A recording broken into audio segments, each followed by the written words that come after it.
Viewers, 26 innocent lives were lost in Pahalgam, and India chose to give a befitting response to the ever-present sponsors of cross-border terror, Pakistan. However, even as Operation Sindoor is technically underway, 2 months after the Pahalgam attack, Times Now is learning that India has given the permission for the Pakistan hockey team to travel to India for the Asia Cup and also the Hockey Junior World Cup in India. Now, top sources in the sports ministry confirming that the clearance has been given to Pakistan contingent and has also received the nod from the Home Ministry as well as the External Affairs Ministry. Now, remember, this comes just a day after the ban on Pakistan films and serials, and even YouTube handles appear to have been repealed. Now, these channels, in fact, which were banned just a few weeks earlier, were now available on the internet once again back home here in India. However, top sources in the government have confirmed that this was only due to a technical issue and that the ban is now firmly in place. There's no room for rethinking this decision as of now.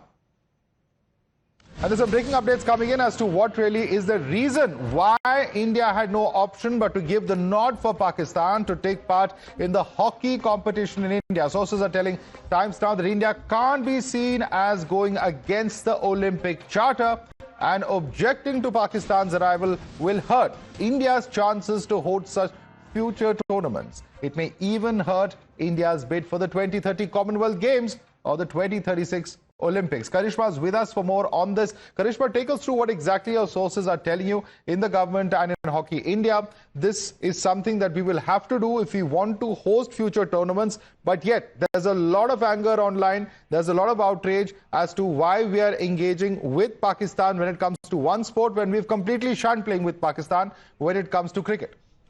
Well, yes, absolutely, Madhav. The important thing here to understand is that this is not a bilateral series. This is what sports ministry sources are maintaining, that we are not just playing against Pakistan, but this has teams from other countries as well that will be playing against India in India. So they cannot be seen as, not letting Pakistan enter India because of what happened in Pahalgam or Operation Sindoor, because it will be completely against the Olympic Charter. It will be a loss if this were to happen to India's chances of bidding for 2036 Olympics or for the 2030 Commonwealth Games as well, which India is very, very hopeful about. That is why this is not a bilateral series, is a major reason that is being given by Sports Ministry, which has also been given to the MHA and MEA. That is why clearance has been given to the Pakistan team, and not just hockey. There are various other tournaments that will be played in India. Athletics tournament is there happening in Bhubaneswar in August. Then there is another tournament of shooting as well, which is going to happen in India. So it's important that a right precedent is set, is what the sports ministry believes. Thanks so much, Karishma, for joining us with that update. Let's quickly take this across to our guest now. With us is Rahul Ishwar, social activist. We have Manish Bariyar, political analyst, also with us on the broadcast. Joining us also is Dr. A.B. Subbaya, ex-Indian hockey player. We have Dr. Anand Ragnathan, author, with us. Sushant Sareen is senior fellow at the ORF. Let me start with you first, Dr. Subbaya. What do you make of this entire argument that's being made that, we have to follow the Olympic Charter, we won't be able to host games in the future? End of the day, there's a lot of outrage here in India for what Pakistan has done with regard to Pahalgam, and even as Operation Sindoor is active, does it really, of course, work that we go ahead and allow Pakistan to come here into India? Are there other options that we could have exercised? Yeah, as a sportsman today also, I'm very sad that permission has given for a Pakistan team to come and play here, because when we had a good rivalry during our time, but now the situation is quite different, because that is a failed state which they encourage a lot of terrorism, and they're gone down in every sphere other than the terrorism. So they don't have a very good team, which they used to have a world champions, like they had a cricket team, they had a hockey team, they had a squash team, which used to be the world champion. See, all the youth were bought in the wrong way in that Pakistan, and it's unfortunate that we have to follow the Olympic Charter to host some major tournaments like Commonwealth Games or Olympic, if we want to host. There is a pressure on India that such things we can't help. But I'm very dissatisfied. I'm very disappointed if they come and play in our in our country, the two in field of sports. and keeping in mind that what all happened recently. Absolutely. Manish Bharyar. Manish Bharyar, here's a sports person, no less. He is a former Indian hockey goalkeeper, and he was captain and coach as well as an Arjuna awardee, part of the 1998 gold-winning Asian Games Indian team. And he says, I'm disappointed because this is a new normal as far as Pakistan is concerned. And he's not alone. There are hundreds of dozens of crores of Indians who really believe what really is happening at the moment is wrong. Why should we be playing with Pakistan at all? Why should we engage with them? Manish. Good evening to you and good evening to all my co-panelists and the viewers also.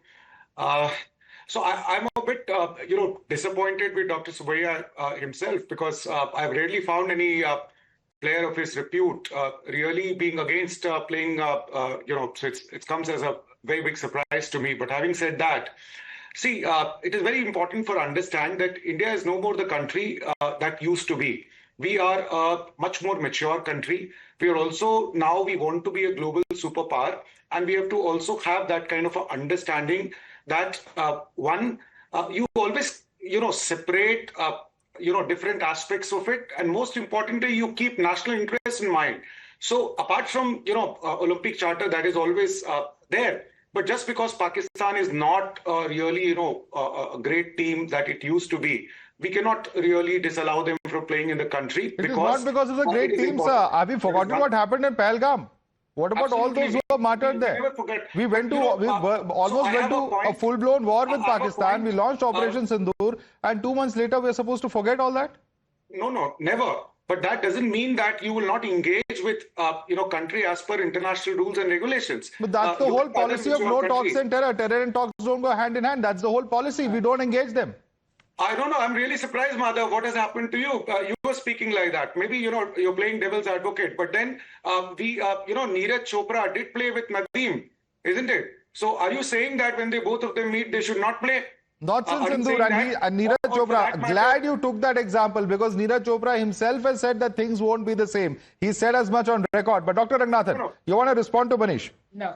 I think we need to calm down and go back to first principles if we want to solve this issue. And I want to speak purely on the basis of first principles. I have three brief points to make. Number one, all those who say do not mix politics with sport, I disagree with them.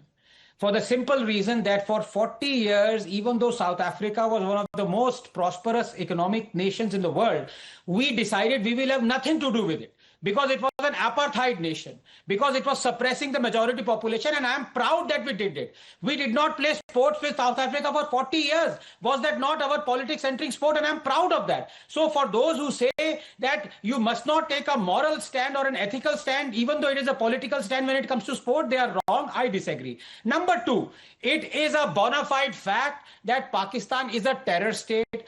Pakistan has been a rogue state, and we bilaterally must not do anything with Pakistan, even if it comes to economics or sports or entertainment. That much is absolutely clear. And I'm not just talking about in the wake of Pahalgam.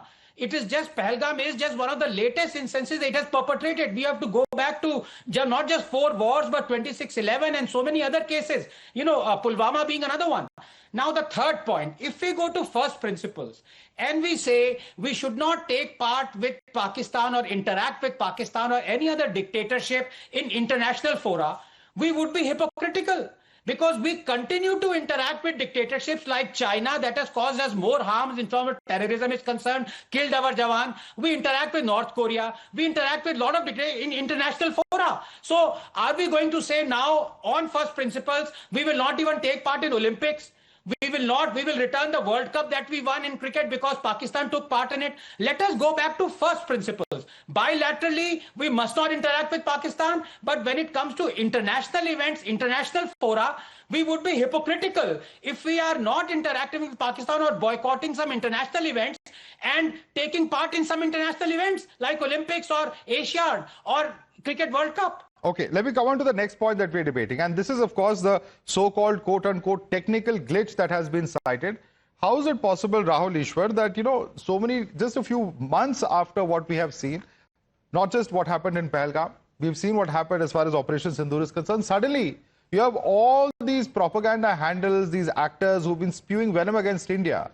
Their social media profiles suddenly become active, and this is attributed to a technical glitch.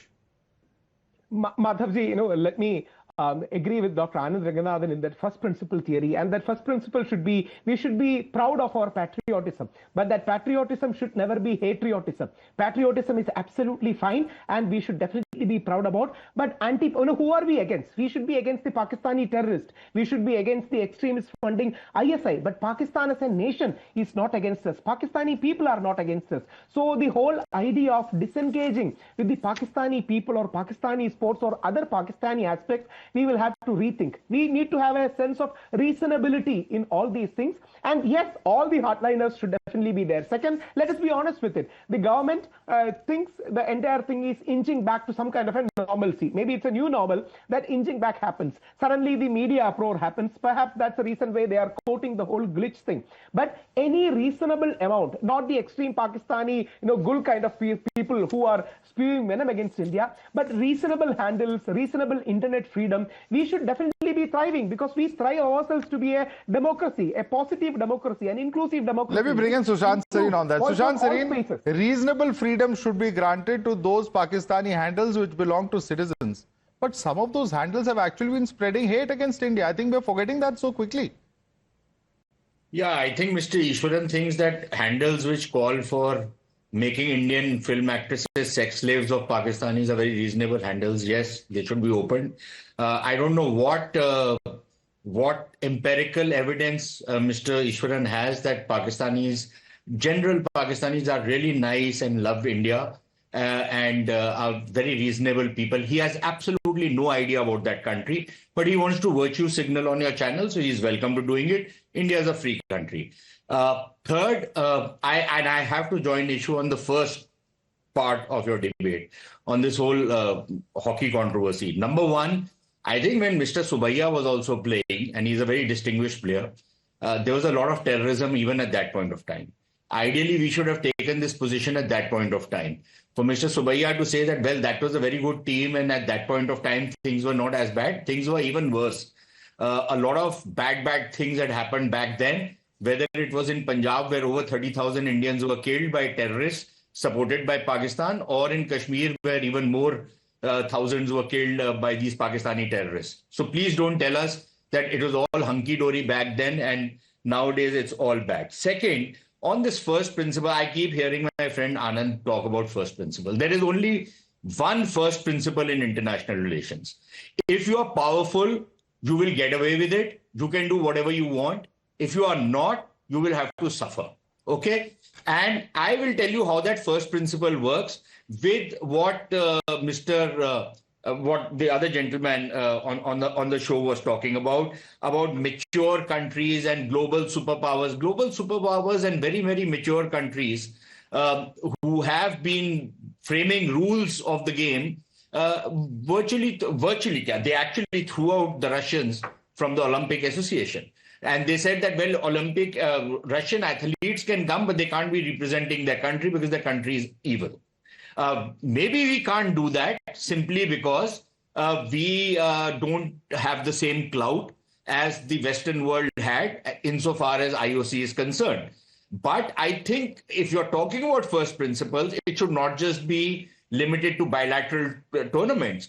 I think even when international tournaments, if we are going to be hosting in India, and if that means that we have to hold our noses and call the Pakistanis, then maybe we should not host those tournaments. We should say we will not allow Pakistanis to come to India. Yes, if we want to play in Olympics outside or international tournaments outside India, yes, certainly we can then take a call whether Anand finds it hypocritical or not. All politics and all life is full of hypocrisy. So let's not get into this hypocrisy, the H word. Let's keep the H word out. Okay. There is hypocrisy, right? Yeah. And you fight battles which you can win. You don't sometimes join certain battles which you can't win, and where you find some other ways out. Okay. And the last point I want to make is on this entire, this business of, how good the Pakistanis are going to be, how we should open up, listen to reasonable views. The very same channels which Mr. Ishwaran is saying should be opened, were people who were spouting venom and hate and peddling propaganda against India at the time when it was most crucial. None of those people said that what happened in Pahalgam is very wrong, what the kind of terrorists that we are sponsoring in this country are wrong. Absolutely. I'm distinguishing between state and society in Pakistan, but give me evidence that the society does not stand with the state's policy in Pakistan. Okay, and quick responses. I want some quick responses. You made a number of important points there, and one by one, I want to get responses from Dr. Raghunathan as well as Rahul Ishwar. Dr. Raghunathan first. Yeah, first of all, camaraderie to a fellow person from the south. Although my Punjabi friend Paji might mind this, he's Ishwar, not Ishwaran. But be that as it may, I think Sushantji is right about rebutting Rahul. But I'll say this: he's completely culled and nullified my argument, because when he says that it is all right to be hypocritical, it depends on power. I mean, I have no rebuttal to that. So I agree with his point of view. If you believe that you can be hypocritical, then you don't need to follow first principles. It's fine. You can take part in Olympics. You can participate. You can have a sports context with Pakistan, and you can have games with Pakistan. And at the same time, you can say that when it comes to bilateral, I won't, or when it comes to arranging international events in India, I won't. That's fine. But then he is being hypocritical, and that's okay with me. Number two. Yeah. Very quick. Sorry. No, conclude your point. Conclude your point. Yeah. Anand, just concluding the point. Not put up the road in India. If you are without hypocrisy, you have to be hypocrisy to even cross a road in India. So don't talk about hypocrisy. And diplomacy is all about hypocrisy. In any case, there are double standards and yardsticks that change all over the place in any case, as we all know. But final point I wanted to make was that, I mean, as a free speech absolutist, I do take the point of why block anyone, even if that person is saying rank terrible things about India. I mean, there are enough leftists who say even worse things about India than Pakistanis do. That's also a fact. We don't block them. But here, I think Sushantji has a point, because they are making money off Indians. Absolutely. And that money is being used for terror activities. Yes. So there is a caveat there. It's not as simple as free speech. So Rahul, I want Rahul to comment on that. I want Rahul to comment on that, because Rahul, these are individuals who are spreading hate. They are monetizing that kind of hate, and Indians are actually watching some of that content. Why should we even allow that? And Madhavji, it's a case-by-case thing. And let's be very realistic. I have great respect for Sushantji, but we have to draw a line somewhere. Otherwise, you can also turn around and say that India should not engage even with Pakistan in Olympics. India should not play any kind of games anywhere, because that, again, can be seen as some kind of a compromise.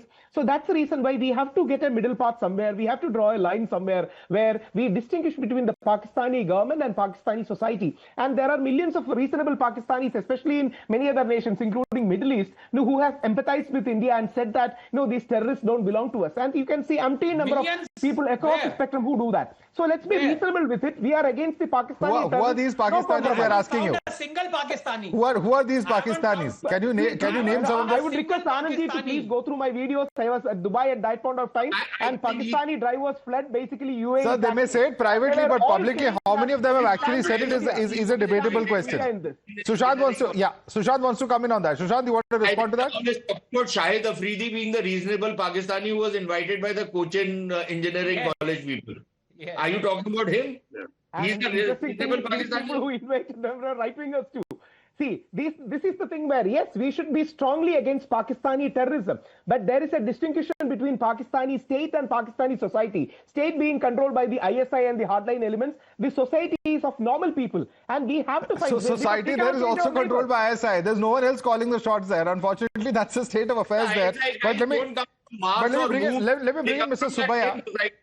Yeah, let me bring in Mr. Subaya. Mr. Subaya, there is a private event happening. It's not under the aegis of the BCCI or the ICC, but there's a private event where there are some senior players who will be playing with former Pakistan cricketers, including Shahid Afridi in a few days.